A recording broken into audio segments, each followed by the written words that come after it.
Tips for dialing. Start with being prepared to dial. I know when I was new, if I was going to dial at, say, 8, I might roll in at 8 and then start organizing leads, sorting leads, printing leads even. That's a big mistake I see a lot of people make. So my first tip would be ready to dial when you're ready to dial. And do it early. You know, I found the most success when I started dialing at 7:30. I've dialed as early as 7, depended kind of on my schedule what I could do. But I like that 7:30 start time. Gives me a head start. And people go like, well, what if you wake someone up? I've woke people up at noon. So I'm not that worried about it. I start at 7 instead of 8. It gives me an extra 40, 50, 60 dials ahead of what I would normally do. And if I do that twice a week over the course of the year, it's thousands of extra dials, which is hundreds of extra appointments, which is a lot of extra cash. I would say be prepared, start early. And then I think the biggest mistake people make is, like I always tell people, there's a big difference between dialing all day and taking all day to dial versus actually dialing all day. And I've been timed in multiple jobs where I was once timed in a warehouse to where I had to pack so many boxes in a truck per hour. And if I didn't do that, I'd lose my job. I was in a call center doing like a customer service deal for cell phone service. And if I had to do like 90% of my hour had to be talking to people. Every time I was on the phone, they'd track it. And if I didn't spend enough time speaking to people, again, you'd get terminated. I learned to really track my dial time, like actually. And the way I do it is I give myself 1 minute per dial credit. So if at the end of the day I made 200 dials, I only worked 200 minutes, which is like 3 hours. And that's the way I held myself accountable, and I want to do a quicker pace. I think a mistake, and when I ask a lot of people how long does the average dial take, most people tell me 30 seconds. I'd typically round up to a minute, because certainly people answer occasionally and those are longer calls. But if I average it out over the course, it would be a minute. So I give myself a minute credit. I always tallied it, did little tally marks so I could keep up throughout the day. And I wanted to pace at 60 dials per hour.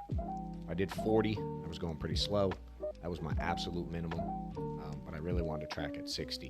One of the things you can do is you can actually just look at your phone. I do this with agents all the time. If you just take your phone and scroll to your call history, you can actually see the gaps in time. A lot of people I'll look at, let's say you start at 7:30. Your next dial might not be till 7:34. I'll have one at 7:35, then 7:39, then 7:47. And if you literally just take your phone right now, if you dial on a dial day, scroll through it and look at the time frames. And just be truthful with yourself. If you meant to have those gaps, more power to you. But for me, when I was dialing, I wanted to dial and get it out of the way.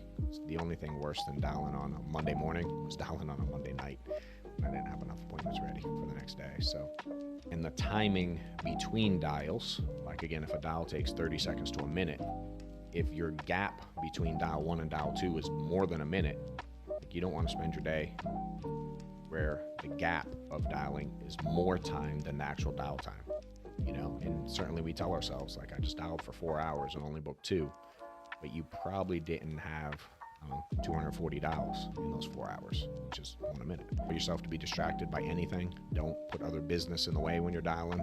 You know, then's not the time to call carriers and check on stuff and, you know, take personal calls. I think a mistake that I made early on also was I would spend time analyzing the lead. I would kind of look at the age, if they might be home yet or not, if they might be working yet or not. The lead said call in the AM or PM, I would actually listen and pay attention to it. I used to sometimes like look at the address and see how far away it was from my next one, and I would just waste a lot of time. When I was dialing, I wasn't actually dialing. And when I was at my peak, I spent more time dialing than I did not dialing during my dial session. So I would just own it and be real with yourself and look at those times.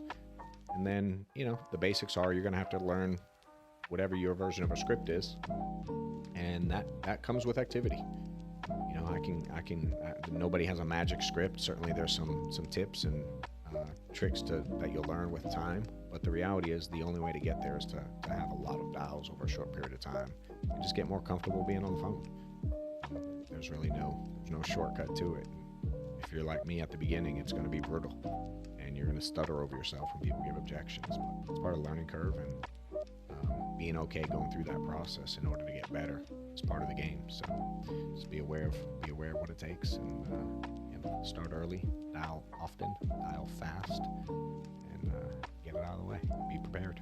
Big ones for me.